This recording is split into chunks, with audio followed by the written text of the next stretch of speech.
other reason I'm here today is to personally thank you.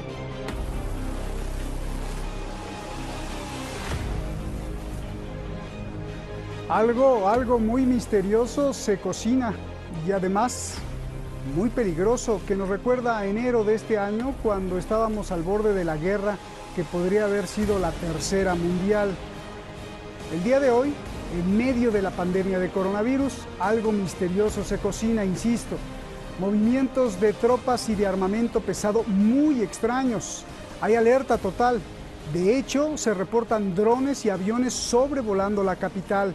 Estamos ante una actividad militar sin precedentes, solo registrada en 2003, cuando Estados Unidos invadió y atacó a Irak. ¿Qué se cocina? ¿Por qué los soldados de Estados Unidos se están moviendo tan rápido y de formas extrañas? Soy Roberto de la Madrid y desde aquí, desde la zona con más sangre y conflictos en la historia, detrás de la razón.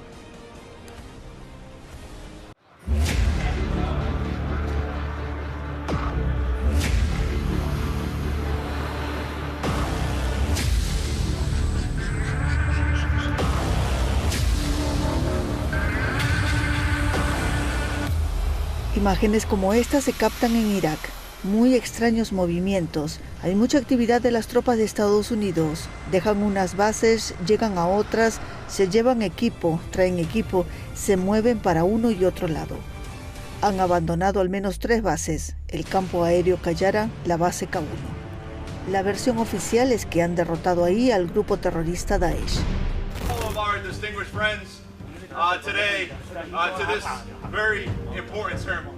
En una ceremonia entre las banderas estadounidenses e iraquíes, el ejército de Estados Unidos deja esa base en manos del ejército de Irak, quien le da la mano y agradece a los estadounidenses su lucha contra el terrorismo. Las tropas estadounidenses dejan así las bases pequeñas y se reagrupan en las más grandes, como Ain al-Assad, cerca de Bagdad. No obstante, el New York Times filtra un documento del Pentágono donde se ordena atacar a las fuerzas populares.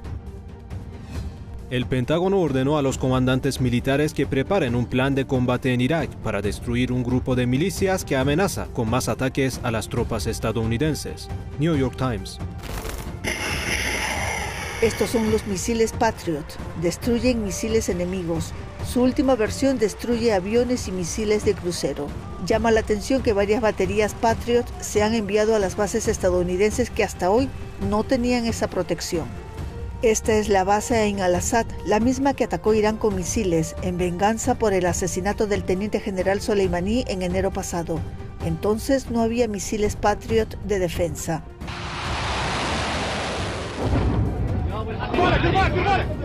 Se espera además que en los próximos días lleguen más equipos, incluidos los sistemas CERRAM.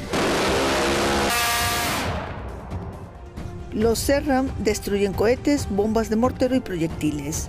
Todo pareciera indicar que en las próximas horas atacarían a las fuerzas populares de Irak. Las fuerzas populares, también conocidas como Al-Hashad al-Shabi, han luchado contra los terroristas y se integraron hace unos años al ejército de Irak. Estados Unidos las acusa de estar atacando a sus soldados y de estar apoyadas por Irán. Las fuerzas populares dicen que están listas para pelear y que vigilan cada paso estadounidense dentro y fuera de Irak, pero explican que en realidad Estados Unidos está haciendo una guerra psicológica y que todos sus movimientos son para dar miedo. كذلك التكنولوجيا الحديثة أيضا بالتعامل مع بعض الأسلحة الأمريكية وغيرها ربما جعل الكتائب في دائرة الهدف دائما مركزة على القواعد الأمريكية، وقبلها كانت هناك على القواعد داخل المدن وفرضنا عليهم الخروج من المدن العراقية. Las fuerzas populares de Irak explican que Donald Trump quiere distraer la atención de la mala gestión que ha hecho para contrarrestar el coronavirus en Estados Unidos. Desde Irán, el Cuerpo de Guardianes de la Revolución Islámica advierte a Estados Unidos que cualquier error que cometa será el último. Al ver todos estos movimientos, el primer ministro de Irak ha advertido que cualquier movimiento de Estados Unidos sin la autorización del gobierno es una violación a la soberanía. Algunos reportes alertan que la estrategia puede incluso ser al revés, que Trump podría estar usando al coronavirus. Es decir, mientras el mundo está distraído, nadie presta atención a una posible guerra en la región contra Irán.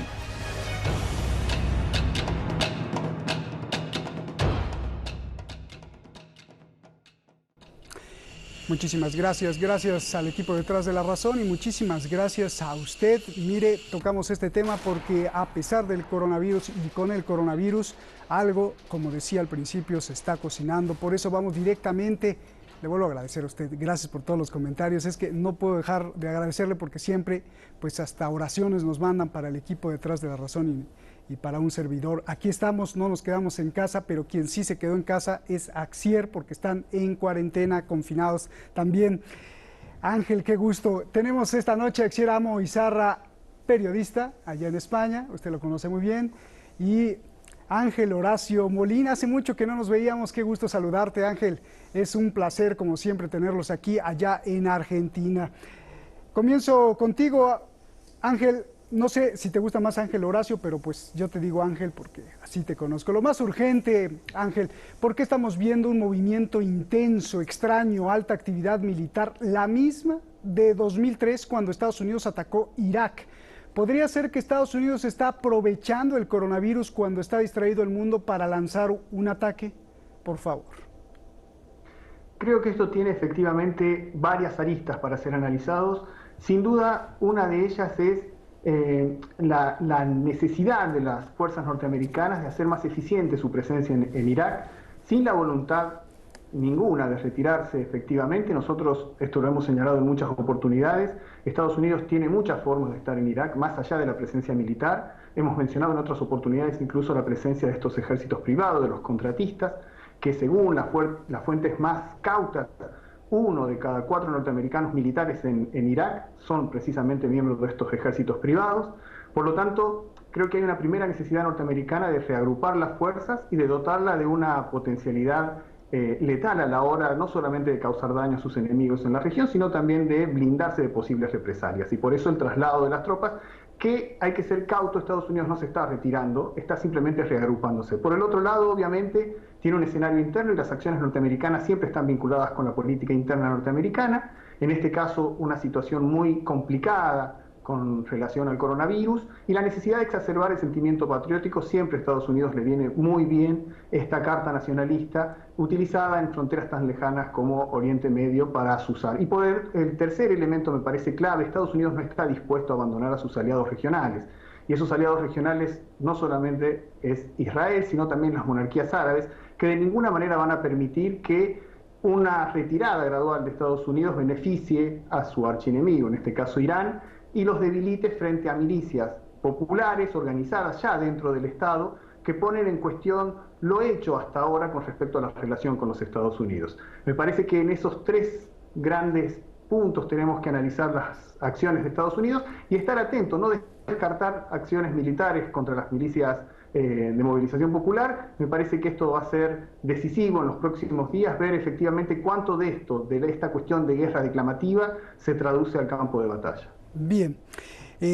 Axier, Estados Unidos está aprovechando, te pregunto, que el mundo está pues distraído para lanzar un ataque o es como dice la inteligencia de las fuerzas populares, que no habrá ataque, que solo es para dar miedo.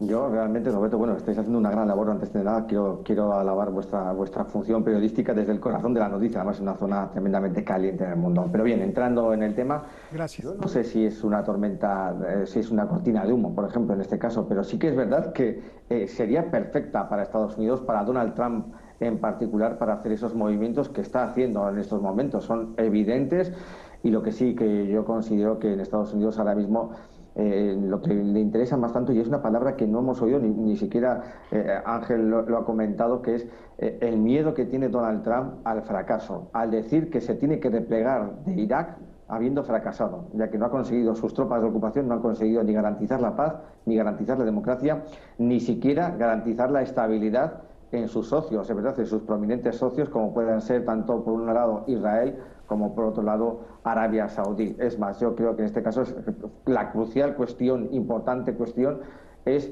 el miedo que tiene Donald Trump a salir de este Estado iraquí de un modo fracasado, como anteriormente fracasaron otros políticos estadounidenses en la guerra de Vietnam, en Corea o en otros conflictos en los que se han visto inmersos.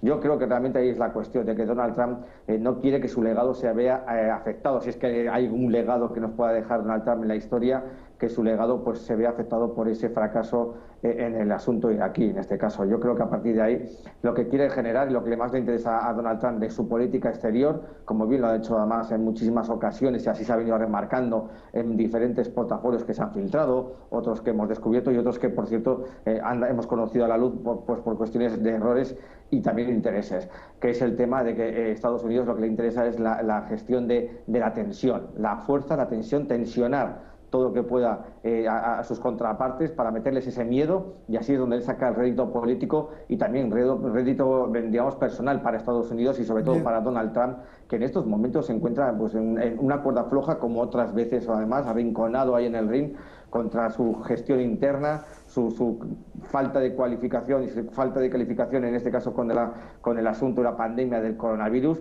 Y no me extraña que aprovechar el coronavirus para intentar sacar ese rédito por parte de la fuerza y por parte de las tropas. Y evidentemente, con el tema de los misiles lo estamos viendo clarísimamente, gestionar y tensionar. Sí, esa tensión, solo quiero hacer hincapié en ese punto que llama mucho la atención al análisis mundial, Axier, ya lo dijo Ángel, por eso te lo repito a ti, al ver que se están instalando misiles Patriot en la base Al-Assad, la que Irán atacó en enero cuando Estados Unidos no tenía la protección de los Patriot, parecería que ahora Estados Unidos espera que Irán también reaccione a algo atacando esa misma base, además de que retiró a sus soldados de las bases pequeñas donde no hay Patriot. A ver.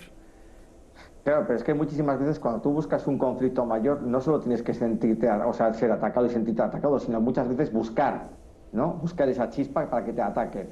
Yo no creo que en estos momentos que Estados Unidos, aunque argumente en este caso con los ataques ocurridos en enero en contraposición con el asesinato de Soleimani, no creo que sea ahora mismo esa justificación. Y lo digo claramente, porque Estados Unidos no busca garantizar la estabilidad ni garantizar, por ejemplo, el sentido común y el bien común de sus soldados. No garantiza, en este caso, e insisto, no garantiza la defensa ni salvaguardar la presencia estadounidense de sus funcionarios, de su personal civil, de los militares, porque si realmente quisiera eso, el bien de su gente, obviamente lo que tendría que haber hecho es replegar esas fuerzas de ocupación, insisto, fuerzas de ocupación en territorio iraquí, como así se lo ordenó el Parlamento. Si realmente quiere proteger a su gente, lo que tendría que hacer es no instalar esos sistemas Patriot, que lo único que van a hacer es generar una tensión, agitar un avispero por tu propio capricho. Bien, a ver, Ángel, vamos a los daños. En el supuesto caso, solo en el supuesto caso que efectivamente, como se ha revelado en algunas fuentes de inteligencia, Estados Unidos sí ataque, ¿qué va a pasar si ataca? Si ataca a las milicias populares, va a ser interesante la respuesta de una fuerza militar que es mucho más amplia que simplemente los Kataib o Hezbollah, que es simplemente una fuerza mayoritaria. Recordemos, nosotros es un conjunto de organizaciones populares organizadas alrededor de la lucha contra Daesh, pero que a partir de los acontecimientos políticos en Irak se incorporan al Estado y mantienen una relación interesante de cierta autonomía, pero también respondiendo a las directivas del Estado iraquí, que tiene una serie de contradicciones inmensas. Quiero volver sobre un punto interesante que señaló Axier, me parece que es interesantísima su posición. Yo revería la idea del fracaso. Yo creo que buena parte de las intervenciones norteamericanas, y estoy hablando de Estados Unidos, pero simplemente como una de las potencias hegemónicas, en Oriente Medio, sobre todo a partir de los últimos acontecimientos desde Libia, esta parte tiene que ver con la desestructuración del Estado y la generación de espacios de caos. En ese sentido, tanto Irak como Afganistán han sido modelos exitosos, es decir, son estados absolutamente desarticulados, generando dos fronteras porosas a su principal enemigo, es decir, en este caso Irán. Le ha generado dos fronteras imposibles de controlar desde un actor tercero, es decir, no puede sentarse a negociar el control de las fronteras de manera efectiva ni con Irak ni con Afganistán, precisamente por lo que generó las ocupaciones y las invasiones norteamericanas en estos estados. Por lo tanto, creo que el caos, y esto también de alguna manera lo insinuó Axier, tiene que ver con la política intervencionista, estas políticas neoimperiales que se han llevado a cabo en Oriente Medio. El caos es una de estas herramientas, por lo tanto el fracaso en este sentido es relativo. Sí me parece que sería absolutamente contraproducente pensar en un ataque a Irán. Si bien Estados Unidos moviliza el sentimiento nacionalista, recordemos nosotros que Irán tiene una larguísima historia de resistencia, no solamente frente a acciones de sanción económicas o de bloqueo, sino fundamentalmente también de resistencia armada, lo que sería una acción sumamente imprudente. Tiene que ver, y en esto también coincido con mi colega, con acciones orientadas a generar niveles de tensión en la región y operar fundamentalmente sobre medir hasta qué punto están en condiciones de responder los enemigos en la zona. Bien, muy importante los paradigmas, ¿verdad, Axier, y verdad, Ángel? Es decir, si el paradigma es generar estabilidad, democracia y protección al pueblo, pues entonces Estados Unidos fracasó, pero si el paradigma es generar caos y que siempre esté el caos ahí, bueno, pues entonces ya las cosas cambian. Vamos, explícame cómo entender, por un lado, Axier, que el gobierno de Irak advierte a Estados Unidos de una violación de la soberanía si hace cualquier ataque. Pero por otro lado, hoy mismo el ejército de Irak le da la mano al de Estados Unidos y le agradece la lucha contra el terrorismo que hace en su territorio. A ver. Creo que ahora mismo, además, todos somos conscientes de que Irak no es un Estado que piense por sí mismo. Tiene ciertas corrientes, ¿no? En este caso, de que parece que es soberano sobre su propio territorio, pero en estos casos pues nos da una de cal y otra de arena, y realmente vemos, son muy evidentes los hilos en estos casos que manejan ahora mismo la fisonomía de Irak, ¿no? Que parece una marioneta que pues bueno, que se maneja al antojo, una veleta que se maneja al antojo del viento que sopla desde Estados Unidos. Eso está clarísimo, aunque vemos que el Parlamento está fragmentado frente al gobierno. Ahora veremos a ver qué ocurre con la entrada de los nuevos líderes y veremos a ver qué pasa. Pero está claro que ahora mismo Irak no es un Estado soberano en sí mismo, y encima Estados Unidos así nos lo hace entender y lo deja en evidencia al resto del mundo, ¿no? Cómo le puede manejar, cómo puede imponer estos sistemas, estas baterías de misiles, cuando, por ejemplo, tanto el Parlamento como el gobierno dijeron que sí, que no, pero tampoco hay una gran claridad. En cambio, sí que ha sido muy claro desde el Ministerio de Exteriores iraquí, donde se ha dicho que Estados Unidos está incumpliendo, que está violando la soberanía iraquí, y que además pide que salgan ya las tropas, evidentemente. Pero yo recuerdo una cosa, y quería entrar también con lo que ha dicho antes Ángel Horacio, para que veamos una diferencia, ¿no? Por ejemplo, hablando de socios, Rusia en verano del 2019 rechazó la venta de los subsistemas S-400, los que son los sistemas homólogos, entre comillas, con los sistemas Patriot, rechazó vendérselos a Irán, que es un socio providente además de Rusia, por no generar más tensión y por el temor de que esa tensión de esa venta de esos 400 generaría un gran movimiento, ¿no? Una gran ruptura sísmica quizás dentro del Golfo Pérsico y por ende en toda la región. Esa es la capacidad de reacción que tiene Rusia frente a Estados Unidos, que siendo conscientes, y por cierto en aquella época Estados Unidos también estaba haciendo movilizaciones de tropas exactamente igual que ahora, también generada con el tema de los misiles, pero vemos como Rusia es consciente del mal que puede generar y Estados Unidos es consciente también del mal que puede generar. Bien, vamos a la parte práctica, Ángel. Estados Unidos acusa a las fuerzas populares de Irak de estar constantemente atacando con cohetes a las tropas y a las bases estadounidenses, incluso a la embajada de Estados Unidos. Las fuerzas populares dicen, yo no fui. ¿Cómo entender este nudo? Estados Unidos además dice que ha estado esperando a que el gobierno de Irak castigue a los milicianos y a las fuerzas populares que han lanzado cohetes a su embajada, a sus tropas y a sus bases, pero que el gobierno iraquí pues no ha hecho nada y que por eso Estados Unidos va a actuar. A ver. Sí, a ver, en primer lugar, como bien señala el colega, nosotros nos encontramos frente a un gobierno iraquí complejo en muchos sentidos, es decir, las fuerzas políticas que se dirimen, la representatividad política en Irak son absolutamente cambiantes, incluso en determinados momentos, en determinadas coyunturas. Es difícil establecer con claridad quién habla en representación del pueblo iraquí, sobre todo de sus instancias gubernamentales. Sí es interesante, y me detengo en este punto, la reacción de las milicias populares. Recordemos nosotros, las declaraciones de las milicias han sido claras, desvinculándose de los ataques para con Estados Unidos, pero Estados Unidos necesita permanentemente construir enemigos ideales.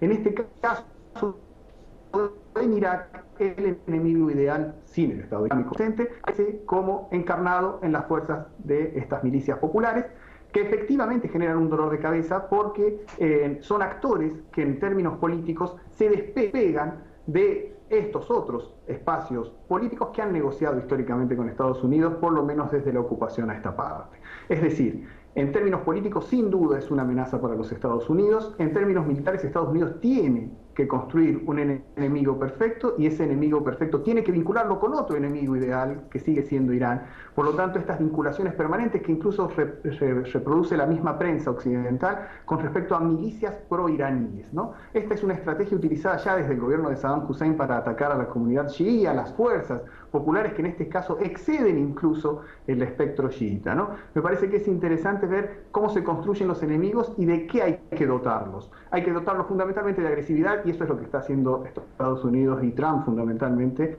con las fuerzas de movilización popular en Irak. Por eso te decía, Axier, un ataque a las fuerzas populares que ya son parte del ejército de Irak sería un acto de guerra contra Irak, ¿no? ¿Y qué leyes estarían violando? Porque no solo la ley internacional, sino la ley propia de Estados Unidos y la ley propia de Irak. Y el nudo paradójico de que por el otro lado el propio ejército de Irak le da la mano al ejército de Estados Unidos. Regresamos con ese punto, Axier. Claro, realmente lo que estamos ocurriendo, y como bien decía mi contraparte, es que encima estamos viendo que el ejército tampoco es una infraestructura que esté bien condensada y bien aglutinada. Estas fuerzas, estas facciones, realmente, si son atacadas, son muy difíciles porque realmente son fantasmas. No podemos tener una base establecida, no pueden tener un centro de mando, no pueden tener un centro de entrenamiento que se sepa y que se pueda ser atacado. Realmente son elementos dispersos que trabajan como células interconectadas y que en gran parte forman parte de este ejército iraquí, pero no son parte del ejército iraquí, no es el grueso del ejército iraquí, ni es un destacamento dentro del ejército iraquí, por eso es muy difícil atacarlos. Sí que obviamente que una vez que atacas al ejército iraquí, obviamente estás hablando de una declaración de guerra abierta, pero para que Estados Unidos ataque también necesita el apoyo de sus cámaras políticas y de representantes, y esto de momento Estados Unidos no lo tiene, por eso está intentando, dentro de la estrategia del caos, la otra estrategia que hay es la del victimismo, hacerse la víctima de sufrir un ataque o cualquier tema de cosas que puedan verse afectados sus propios soldados. Ya casi lo intentaron en enero, pero no salió bien porque Irán mantuvo la calma y mantuvo la responsabilidad. Veremos a ver lo que ocurre, pero está claro que está buscando una chispa para poder actuar en territorio iraquí y poder realmente establecerse en territorio iraquí con lo de las leyes. A Estados Unidos hace mucho tiempo ya que le sobran las leyes. Bien. Ya hablamos y ya me lo aclaraste, ese punto de la unidad de Irak, que bueno, pues más que unidad hay una gran diversidad de etnias y de intereses entre los propios iraquíes, que bueno, y que cuando no hay unidad en un país, pues entonces se mete cualquier cosa, ¿no? Hasta el virus. Yo quiero cerrar, Ángel, ya tenemos un minuto. No solo la Cancillería, sino que el Cuerpo de Guardianes de la Revolución Islámica de Irán advierte a Estados Unidos que si hace cualquier movimiento contra intereses iraníes, será el último movimiento. Aparte de esta advertencia de devastación contra Estados Unidos, yo te pregunto, la pregunta es, ¿por qué hace esto Irán? ¿Siente que podría ser atacado? Incluso la Cancillería protestó por los misiles Patriot. Ángel. Sin duda, en este sentido lo hemos también visto cuando analizamos la situación en Afganistán. Estados Unidos ha operado en estos dos países sin dejar de mirar jamás cómo hostigar a la República Islámica, no solamente en términos directos de acciones tipo sanciones, tipo bloqueos, acciones militares en el Golfo, sino fundamentalmente de generar espacios de enorme inestabilidad que obliguen a la República Islámica a destinar recursos y acciones para proteger sus fronteras y en un estado de permanente tensión que obviamente genera un desgaste mayúsculo. Esto me parece que es parte de la estrategia orientada a ahogar a la República Islámica y me parece que hasta ahora el gobierno iraní ha sido sumamente cauto. Muchísimas gracias, les envío un gran abrazo a los dos y cuídense mucho de este coronavirus y sobre todo el virus de la información. Bueno, para eso están ustedes, para cuidarnos del virus de la información. Gracias, buenas noches. El coronavirus pues sigue mostrando con más fuerza las 1000 caras que los seres humanos tenemos, sobre todo las caras negativas, y que además ya conocemos, pero que no está de más tenerlas presente. Déjeme enumerarle algunas. la agresividad, la violencia, el abuso, la deshonestidad, la apatía, la imposición, el desconocimiento, la falta de preparación, la pobreza de sentimientos, la ineptitud, la pereza, la cobardía, la impaciencia, la oscuridad del rumor y la certeza que da la ignorancia. Tengamos presentes todo esto para que ahora, en época de cuarentena, no solo se envíen memes, caricaturas, chistes y videos, que por cierto son muy buenos, es muy bueno el humor, pero que también se practique la actividad de la soledad. Goce usted la soledad para dar paso a la introspección y analice esta lista que le di, que no es exclusiva de los gobiernos, sino que está presente en todos nosotros. Vivimos el virus hoy, el virus de la igualdad. Buenas noches.